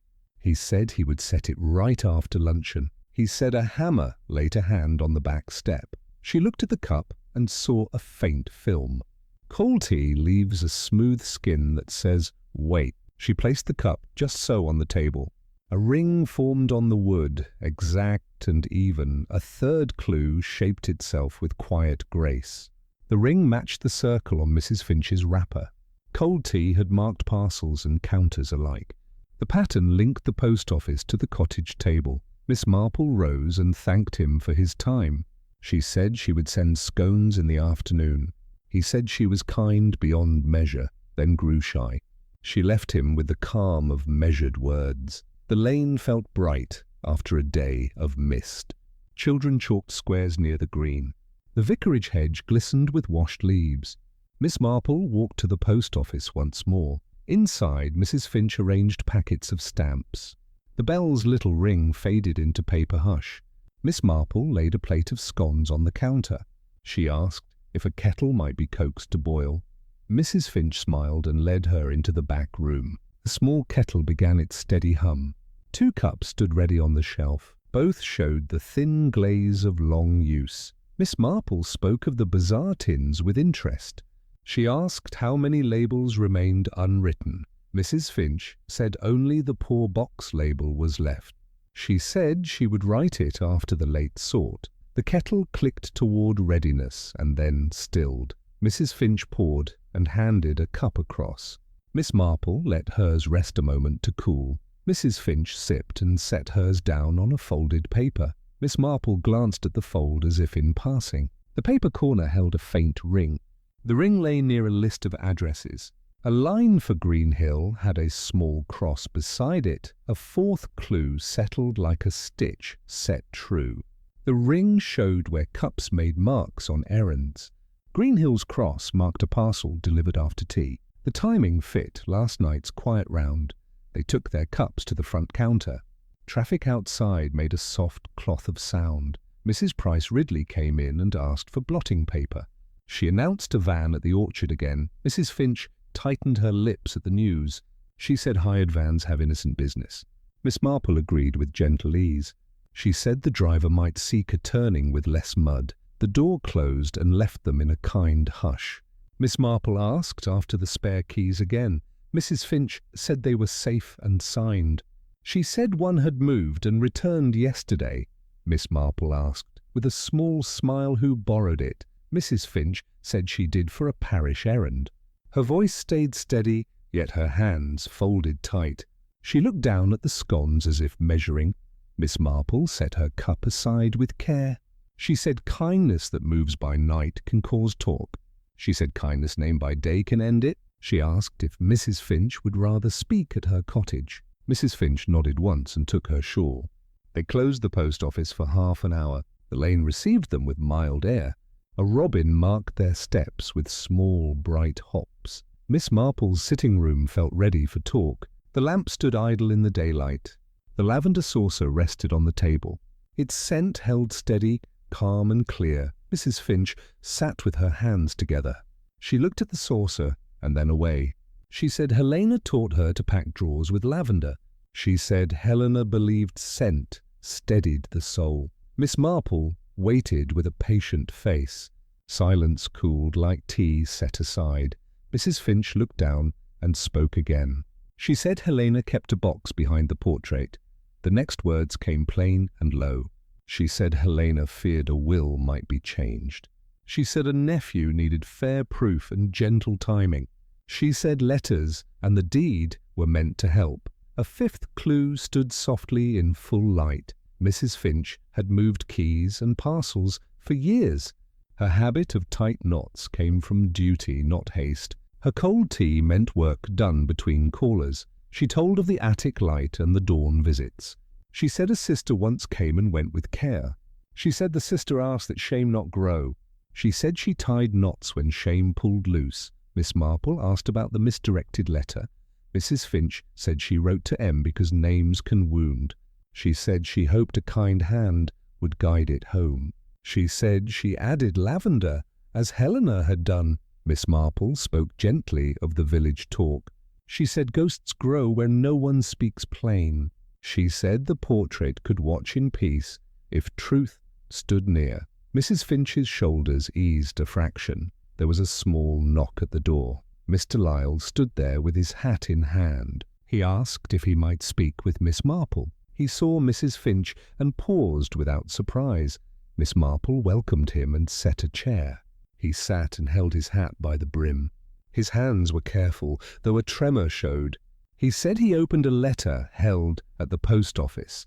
He said the letter asked for forgiveness and patience. He said it spoke of fear and a mistake in youth. He said it came from someone who loved Helena. His voice thinned and steadied again. He looked at Mrs. Finch with quiet sorrow. He said he believed she had kept faith for years. He said he owed her peace more than thanks. He said the house felt less heavy that morning. Miss Marple poured fresh tea into 3 cups. Steam rose and softened the room's hard corners. The cups cooled in the rhythm of talk. A ring formed near each cup with steady lines. A 6th clue wrote itself in pale watermarks. The rings matched the parcel wrappers and countermarks. Their circles showed how errands and comfort met. Cold tea had been the hourglass of kindness. Miss Marple asked about the portrait. Calm and mild. Mr. Lyle said he had cleaned a smear on the frame. He said he had touched the eyes where smoke had settled. He said he hoped Helena would not mind. Mrs. Finch nodded and looked at the hearth. She said Helena believed in care more than in show. She said clean lines made sorrow easier to carry. Her voice found a softer ground. Miss Marple asked if the deed would need witness. Mr. Lyle said the vicar could help after evensong. He said the letters would be sealed again and kept. He said the recess would be used no longer for hiding. They all sat in a silence that did not press. Outside, a cart rolled past with a mild rattle. A child called and then laughed at nothing in particular. The moment felt like warm wool laid straight. Miss Marple offered scones and they ate a little. Butter softened in a kind way on the crumb. The tea had cooled to a pleasant mildness. Conversation took shorter steps without strain. Mrs. Finch said she feared the gossip more than ghosts. She said she feared Mr. Lyle would lose his place. She said people can be hard when they think they protect order. Miss Marple answered with slow assurance. Order has room for truth if truth is spoken kindly. Houses survive better when corners are named. People ease when their pride finds clean edges. She suggested a small plan that kept dignity. She said the vicar would confirm the deed by day. She said a pantry box could travel with care again. She said parcels could carry jars, not secrets. Mr. Lyle agreed with a quiet, grateful tone. He said light would fall better in the parlour. He said he would thank Helena's memory in the ledger. He said he would walk by day and rest at night. Mrs. Finch stood with a steadier breath. She said she would write the poor box label now. She said her hand would keep the slant tidy. She said the village would read and think of good use. They took their leave at the door with soft words. The lane received them with easy welcome. A breeze moved along the hedge in a low run. The sun sat gentle behind a pale veil. Miss Marple watched them go in opposite ways. Each step looked lighter than in past days. The village seemed to stretch its shoulders and relax. The afternoon settled into honest work. She tidied her table and rinsed the cups. The rings on the wood could be rubbed out later.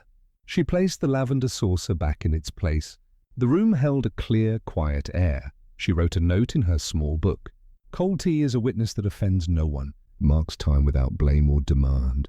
It keeps errands gentle when words might bruise. She added a few lines for her own peace. Secrets fade best when replaced with service. Service needs lists, keys, and good knots. Good knots hold until hands are ready to open. Evening drew near with a warm grey light. She stepped into her garden and clipped 2 herbs. A blackbird tried a tune and paused. The church bell counted the hour in modest tones. Her thoughts came to rest on a soft moral. A village lives on rummaged tins and shared cups. Kind hands keep the rhythm in balance. Cold tea cools fear into names that can be spoken. She laid her knitting on her lap and began a row. Stitches moved in quiet order, small and even. The pattern held to its line without fuss. The wool passed through her fingers like calm water. Chapter 6. A low wind moved through St. Mary Mead, quiet but steady. The hedges leaned slightly toward the lane. Smoke from the cottages rose in thin, wavering lines. Miss Marple opened her curtains and looked toward the church spire. The bells sounded faint and regular against the morning sky. She had a letter from the vicar asking her to call by Greenhill Cottage. The matter, he wrote, concerned certain papers left unsorted. She folded the note and set it beside her knitting. A matter of papers could mean many things in a small village. She put on her coat, wrapped her scarf neatly, and stepped into the light drizzle. The lane carried the scent of wet leaves and earth. A wheelbarrow leaned against a hedge. A robin followed her step to step as if keeping her company. At the gate of Greenhill Cottage, she paused. The blue paint had faded further, the ivy thicker across the arch. Mr. Lyle opened the door before she could knock. His face looked calm but pale. He said the vicar had told him she might visit. He said the house had grown quieter lately, though the wind kept the shutters moving. She said quietness was good for thought, not for guilt. Inside, the parlour smelled faintly of varnish and lavender. The portrait of Helena Lyle hung above the hearth, its colours richer after a light cleaning. The eyes, once dull, now caught the firelight with life again. A stool sat beneath it, and beside the stool stood the small brass box Miss Marple had seen before. The kettle on the range began to murmur. Mr. Lyle excused himself to tend it. Miss Marple took her time and looked around the room. The table near the window had a clean cloth, a single candle, and an open ledger. A slip of paper rested under a teacup, the edges slightly curled. A first clue revealed itself without strain. The handwriting on the paper matched the letter once sent to M. The slant was gentle, the ink uneven where the pen had paused. Miss Marple noted that only someone with that careful, patient hand could have written both. Mr. Lyle returned with tea, setting it gently before her. He asked if the village would ever forgive small mistakes. She said villages forgive in pieces, not all at once. He smiled and poured quietly. They spoke of Helena's portrait. He said he had cleaned it himself, just enough to bring colour back to the face. Miss Marple looked at the eyes, soft grey, touched with sadness. The brushwork around them was new, careful, but too smooth. She asked where he learned to handle varnish.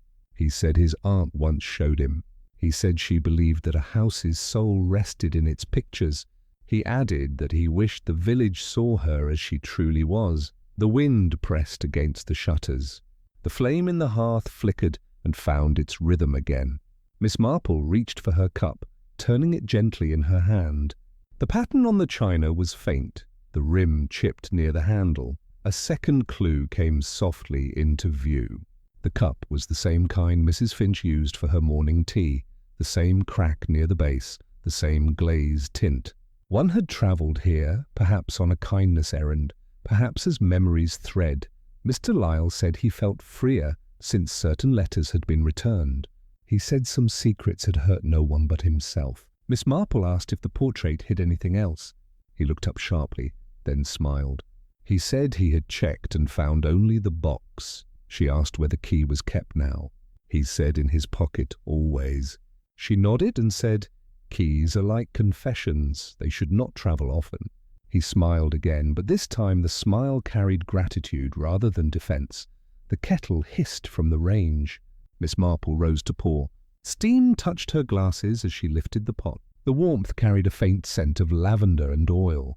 She stirred the cup and let her gaze rest on the portrait once more. A third clue glimmered in the firelight. On the frame's lower edge, varnish had... She set the pot down gently and returned to her chair. The wind dropped, and the sound of the clock filled the pause. Miss Marple folded her hands and said nothing. She thought of Helena, of boxes behind frames, of sisters who promised silence. Mr. Lyle leaned forward, his voice quieter now. He said he feared the house might never lose its whispers. She said whispers fade when work continues. He said he would like that kind of peace. A faint knock came at the back door. He looked surprised. Miss Marple's eyes stayed calm. Footsteps moved in the hall, measured, tidy, certain. Mrs. Finch entered, carrying a folded cloth and a small tin. She said she brought polish for the brass box. She said dust settled quicker than one expected. Her tone was steady, her hands composed. Miss Marple thanked her with a small nod. Mrs. Finch placed the cloth on the stool beneath the portrait. A soft tremor in her hand left one corner askew. Miss Marple reached to straighten it. The cloth's edge brushed the varnished frame, leaving a faint mark of lavender scent. A fourth clue settled, unseen by the others. The scent matched the towel from the vicarage, the letters, and the post office drawers. Every trace led back to one habit, one hand, one heart, steady in secret service. Mr. Lyle thanked her for the polish and offered tea. She declined with her usual grace. She said kindness had already done enough work for one morning. Outside, the rain had softened to mist again. Mrs. Finch lingered by the door, her eyes lifted once toward the portrait. Her breath caught in a small sigh that seemed half prayer, half farewell. Miss Marple noted it gently and stepped outside. The lane was pale and wet underfoot. She folded her thoughts as neatly as her gloves. The village lay calm in its midday rhythm. Hooves passed in the distance. The smith's hammer rang twice and stopped.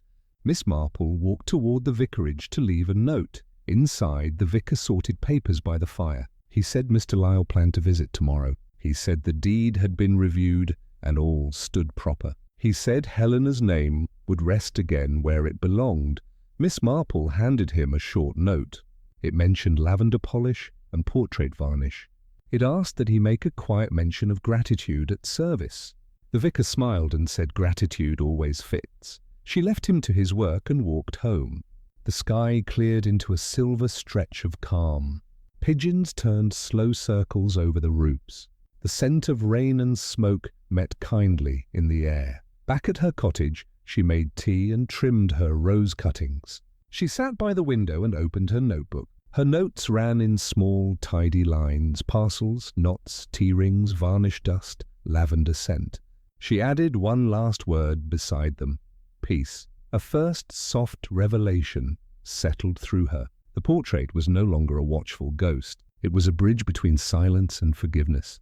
Helena's eyes looked kinder now because guilt had eased in the living, not the dead. Later that afternoon, a knock came at her door. Mr. Lyle stood there with a parcel in hand. He said he brought thanks from a grateful tenant.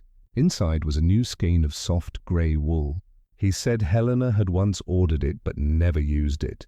She accepted with a light heart. He said Mrs. Finch had returned home to rest early. He said he believed she might finally sleep without listening for footsteps. Miss Marple smiled, saying, rest is what all faithful hearts deserve. He looked toward the path, hesitant but calm. He said the house felt different since morning. He said light now reached corners that had been dark for years. He thanked her again and walked back down the lane. As the day thinned into dusk, the church bell called softly. Smoke curled up from the vicarage chimney. Children's laughter moved along the green, fading as they ran.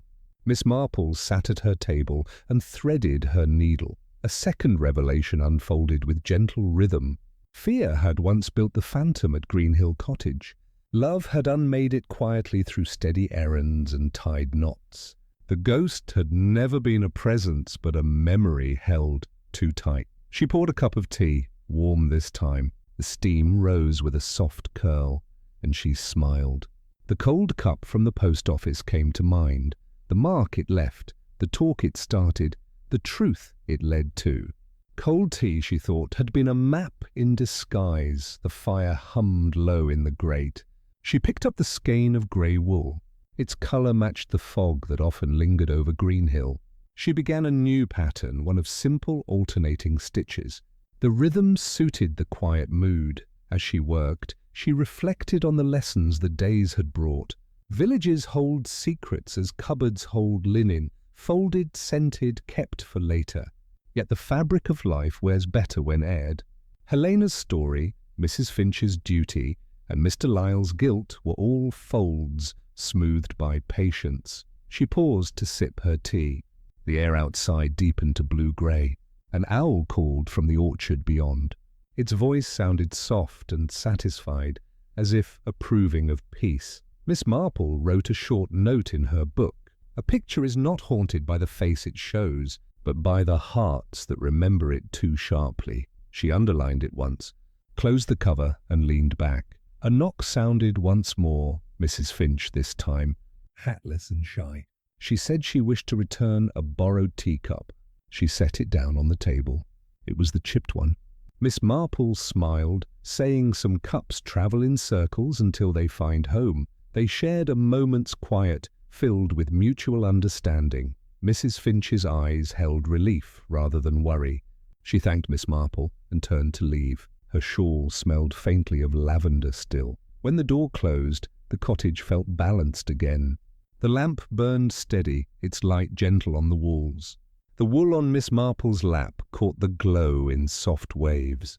She resumed her knitting and felt the weight of the week ease. Her reflection closed the evening in gentle certainty. Secrets soften when spoken with care. Paint dries, tea cools, hearts mend in their time. The house at Greenhill would no longer be whispered about. It would simply stand, green and quiet, among its hedges. The church clock struck 7.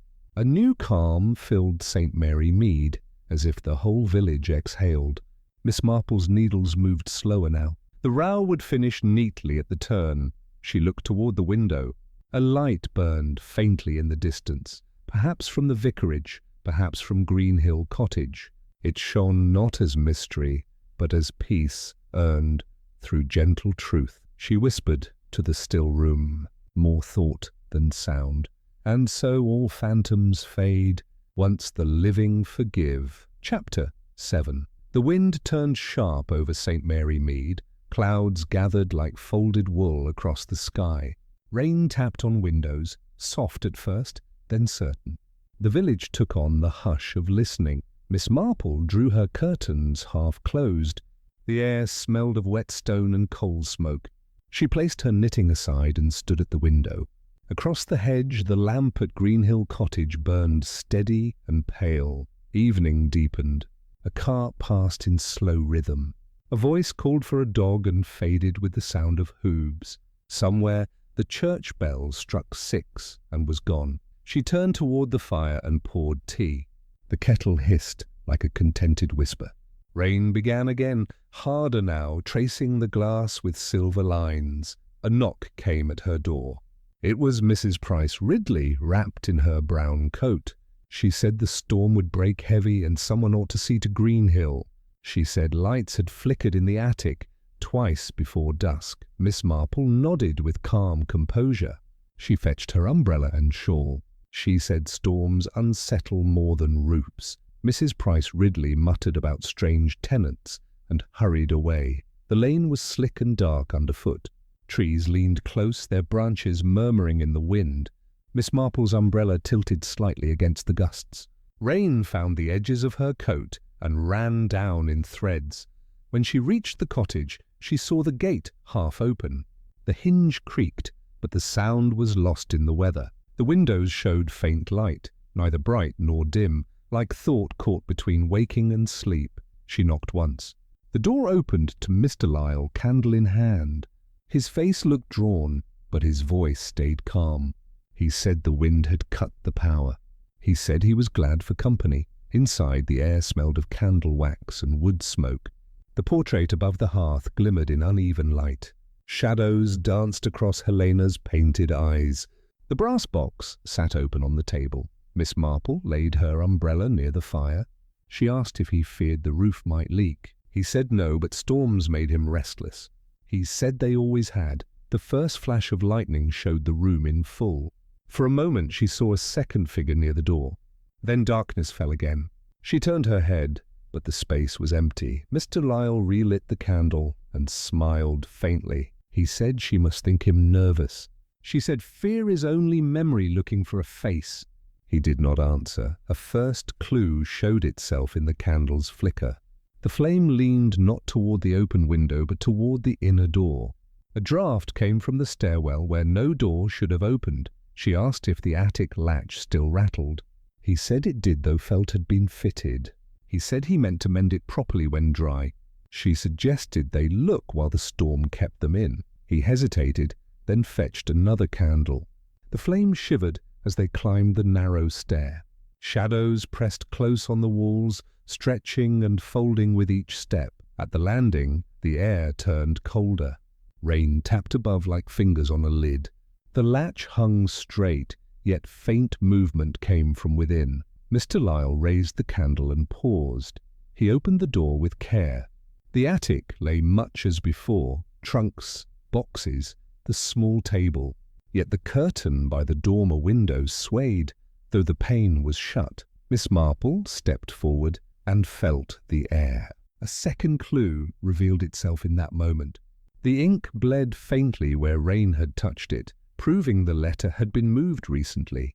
Someone had opened the hiding place within the day. Thunder rolled long and distant. The candle shook in Mr. Lyle's grasp. He said he had not known of any loose board. His tone held truth and disbelief side by side. Miss Marple unfolded the cloth halfway. Inside lay a locket with an old portrait, a younger Helena smiling faintly, and beside her a second woman with the same eyes. She recognized the sister who had once come by dawn. Mr. Lyle looked down, and his voice faltered. He said his mother had never spoken of her twin.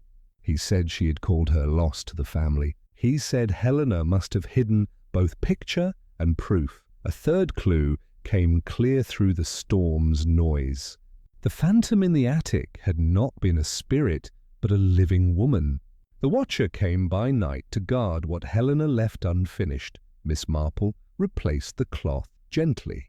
She said no harm came from care, only from secrecy. He nodded and steadied the candle. They went down the stairs together. Below, the fire had sunk to low embers. Mrs. Finch stood by the hearth, her shawl wet from rain. She looked up, startled but not frightened. She said the wind pushed the door open, so she came in to close it. Mr. Lyle thanked her, though his tone was thin. Miss Marple noticed her hand trembled slightly, and her other hand clutched an old key. The storm pressed close about the cottage. The rain struck harder, drumming on slate and ivy. The candlelight made small circles of calm in the dim. Miss Marple guided them both toward the fire. She asked Mrs. Finch to sit, but the woman shook her head. She said she would leave once the rain eased. She said she only came to check on the latch. Mr. Lyle looked at the key she held. He said it belonged to the attic. She said it did, though it had been Helena's once. She said she had kept it safe through all the years. A fourth clue rested between them like the candle's shadow.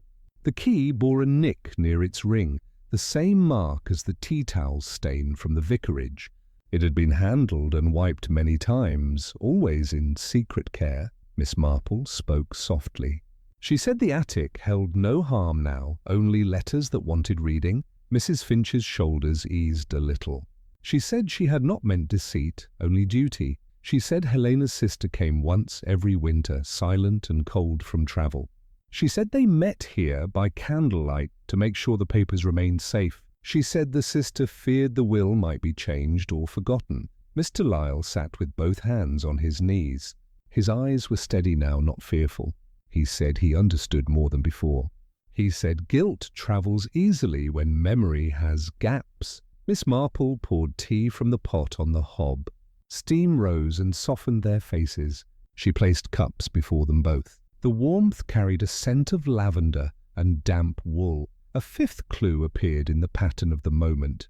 3 cups on the table matched the old account, the one at the post office, the one in this kitchen, and this one now. Each marked a link in the quiet chain of forgiveness. Rain softened against the walls. The wind slipped from a howl to a sigh. Mrs. Finch looked toward the portrait. The painted eyes met her calm gaze. She whispered that Helena would rest easier now. Miss Marple said, "Rest follows truth like a faithful servant." She said it lingers longer than sorrow. She said this house would know both in time. Mr. Lyle opened the brass box again. He unfolded the deed and set it flat on the table. He said he wished to add a note for the parish, granting Helena's small legacy to the poor. Miss Marple said that would please her memory. He asked if the letters should be burned. She said no. She said letters speak even when read only once. She said paper holds kindness longer than stone. Mrs. Finch nodded, eyes lowered. She said she would see that they were sealed clean and dry. She said she would tie them with new ribbon, not the old brown one. A sixth clue joined the others with soft grace. The new ribbon replaced the knot of haste that had marked guilt. In its place was a measured bow, a quiet act of peace. The fire brightened as they worked in stillness. Outside, the storm's edge moved eastward. The rain thinned to soft mist. Through the window, the ivy glistened in faint light. Miss Marple rose and took her umbrella. She said the hour grew late. She said peace belonged to them now. Mr. Lyle stood and bowed his head slightly. Mrs. Finch whispered her thanks without looking up. The walk home felt lighter than the weather. Puddles gleamed like small mirrors on the lane. The wind no longer argued with the hedges. The sky opened into wide grey calm. At her cottage, Miss Marple dried her umbrella and set her kettle to boil. The air smelled of wood smoke and wet lavender. She removed her gloves and placed them on the sill to dry. A first revelation came clear and plain. The phantom at Greenhill had never been ghost or threat. It was a sister's devotion and a friend's protection. Fear had mistaken care for haunting. She poured tea and let it cool before sipping. The warmth spread through her hands and steadied her thoughts. She looked toward the notebook on her table. She wrote, "Every secret has two shadows, one of fear, one of love. Only patience shows which is which." A second revelation rose quietly behind the first. The pattern of clues, cold tea, keys, lavender, paint, had all been the grammar of compassion. Each sign spoke of service, not deception. The kettle's soft hum became the evening's rhythm. The fire settled into a low, steady glow. She reached for her knitting, finding her place in the grey wool. As she worked, she thought of the portrait eyes. They no longer accused or pleaded. They watched, as if grateful to be seen rightly at last. Rain returned faintly, not in anger but as comfort. It brushed the panes like a lullaby. Miss Marple smiled at the sound, the world's soft closing of a chapter. She set down her work and folded her hands. The tea beside her had cooled again, but it did not matter. Some cups were meant to cool. Some truths were meant to arrive slowly. The clock struck 8 with even tone. The air in the room felt settled and kind. Greenhill Cottage would sleep well tonight. The phantom had found its rest. Her reflection moved through the last light of day. People fear what they have not yet forgiven. Forgiveness comes in quiet forms, letters, ribbons, warm cups left on cool tables. Miss Marple closed her eyes for a moment, resting them. Outside, the wind turned one final leaf along the hedge. The sound was small and clean. She opened her notebook once more and added one last line. Peace wears no face, yet everyone knows it when it comes. Chapter 8. Morning came soft and clear over St. Mary Mead. The storm had passed, leaving the air washed and mild. Rainwater clung to the hedges like beads of glass. Smoke from chimneys rose in smooth columns, no longer torn by wind. Miss Marple stood at her garden gate, looking toward Greenhill Lane. The light had a new gentleness to it, a sense of work completed. A robin sang on the wall and hopped to the ground without fear. She smiled and began her walk toward the village. At the post office, Mrs. Finch polished the counter. Her shawl was dry, her face calmer. She greeted Miss Marple with steady eyes. The usual chatter about letters and errands felt lighter today. The bell above the door gave its cheerful chime. They shared a cup of tea before the first customers arrived. The tea was warm this time, not cold. The steam rose evenly, curling upward and fading into air. Miss Marple remarked that warmth always suits the morning after a storm. Mrs. Finch agreed, saying peace had slept in her house at last. A first clue of renewal lay quietly in that shared silence. The habit of hurried hands was gone. The knot on the parcel string sat centered and even. Care no longer needed to hide itself in haste. The vicar entered with his umbrella still damp from the walk. He smiled as he greeted both women. He said he had witnessed the signing of the deed the previous night. He said Helena's small legacy to the parish was now secure.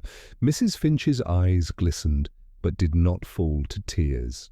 She said Helena would be content now, and so would those she left behind. The vicar nodded, saying, "Truth has no bitterness once spoken gently." Miss Marple took her leave soon after, walking the lane that led toward Greenhill Cottage. The air smelled of wet ivy and cool stone. Each puddle reflected small pieces of sky. At the gate, Mr. Lyle stood waiting, coat unbuttoned and hair unkempt. He smiled with real ease for the first time. He said the morning felt lighter, and the house, though old, seemed to breathe again. Miss Marple stepped through the gate and looked up. The ivy glistened in patches of sun. The windows, washed by the rain, showed no flicker of shadows. The house had shed its whispering face. Inside, the parlour was warm and clear. The portrait of Helena hung firm above the hearth. The colours glowed softly in the new light. The eyes seemed to rest rather than watch. A small fire burned, steady and calm. A second clue of peace revealed itself upon the mantel. The saucer once used for lavender now held fresh sprigs, green and new. The faint scent filled the room like a kind memory. Mr. Lyle poured tea without trembling. He said he had written to his aunt's sister that morning. He said he had told her the house was safe, the secret forgiven. He said he hoped she would visit in spring, not in silence, but in sunlight. Miss Marple listened with the quiet satisfaction of closure. She asked if he would remain in St. Mary Mead. He said he might, if the villagers allowed him a fair chance to belong. She said the village was slow to change, but steady in affection once won. They drank their tea and spoke of ordinary things. Gardens, washing, the weather. The small talk, so plain, held comfort. The words were not about mystery or fear, but about life resumed. The brass box sat near the hearth, now empty and polished. The key rested beside it on a tray. Mrs. Finch's handwriting labelled the folded papers stored with the vicar. Each task had found its proper hand. A third clue of healing glimmered in these small details. When every object finds its place, the heart follows. The house that once hid stories now told them quietly through order. Outside, sunlight filtered through clouds. The path in the garden was swept of leaves. A robin perched on the porch rail, singing without pause. Miss Marple rose and stood near the portrait once more. She said Helena looked at peace, and Mr. Lyle agreed. He said she had been more kind than clever, more tender than strong. Miss Marple said kindness lasts longer than cleverness ever could. He smiled at that, a little ashamed, but grateful. They parted with soft words at the gate. The lane stretched ahead like a page turned to a clean sheet. The air carried the faintest trace of lavender and coal smoke together, a scent both humble and whole. The afternoon drifted in gentle rhythm. At the vicarage, the kettle sang for parish callers. Mrs. Clement set cups in even rows on the tray. Miss Hartnell arrived with flowers from her garden. She said peace had returned at last to the village's edge. Miss Marple joined them with her calm smile. She said peace travels slowly, but always keeps its promise. The vicar raised his cup and said truth had done its work. Mrs. Price Ridley remarked that ghosts vanish faster when daylight is kind. A mild laughter rippled around the table.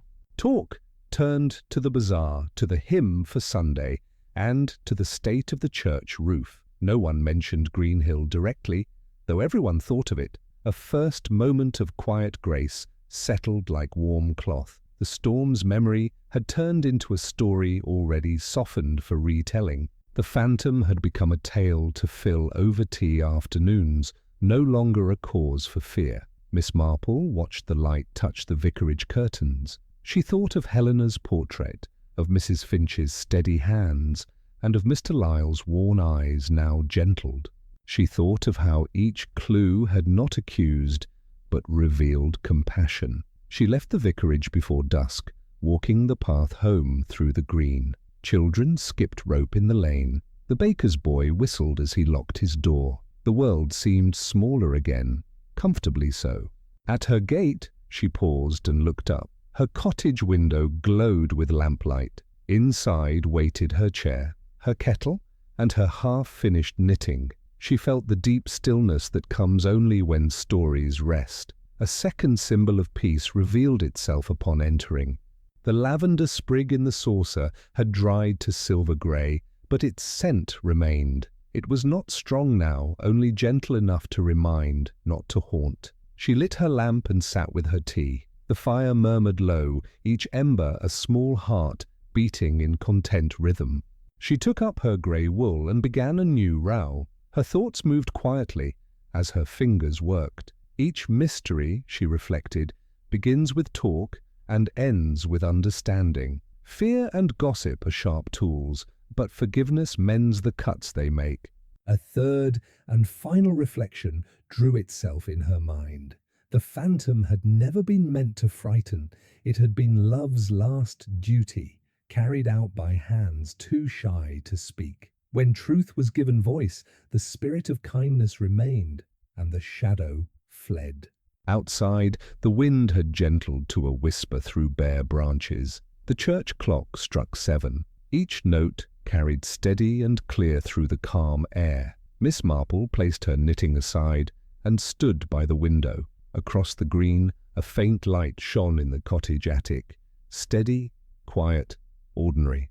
It was not a haunting, only a lamp lit for comfort. She smiled, not at mystery, but at its ending. Peace, she thought, is never loud. It arrives like dawn through a clean window, touching all that waits with patience. She poured one last cup of tea and let it cool beside her. The cup left a small ring on the table, faint and round. She traced it with her fingertip and thought it looked like a circle closed, a story finished. The fire burned low. The kettle sighed as if relieved of its duty. The scent of lavender mingled with coal smoke, forming a perfume that was neither sadness nor joy, only rest. Her notebook lay open to a blank page. She wrote in a small, even hand, "Where truth is spoken kindly, ghosts grow quiet." She closed the book and set it by the lamp. Her room held stillness without emptiness, warmth without haste. Outside, the night deepened, but it carried no threat. Greenhill Cottage stood peaceful among its ivy. The village slept with its windows dark and its hearts untroubled. Miss Marple's eyes grew soft with thought. She saw the story not as triumph or cleverness, but as care fulfilled. The phantom had been nothing more than love wearing silence. She folded her hands, content with the quiet. The clock marked the hour's end with calm rhythm. The day had turned fully toward peace. Her closing reflection rose, like a prayer unspoken. Every life, she thought, has its cottage, its portrait, its ghost. What matters most is who lights the lamp when darkness comes. The fire sank to soft glow, the kettle cooled, and the wind turned gentle again. The last page of the tale settled into stillness, complete in its calm. And so, dear listener, the phantom of Greenhill Cottage draws to its quiet close. The candle's flame glows steadily again. Its light rests gently on the revealed truth. In St. Mary Mead, peace returns, and Miss Marple's knitting resumes. Each stitch reflects the tangled hearts of humankind. Until next time, dear listener, another secret fades by candlelight.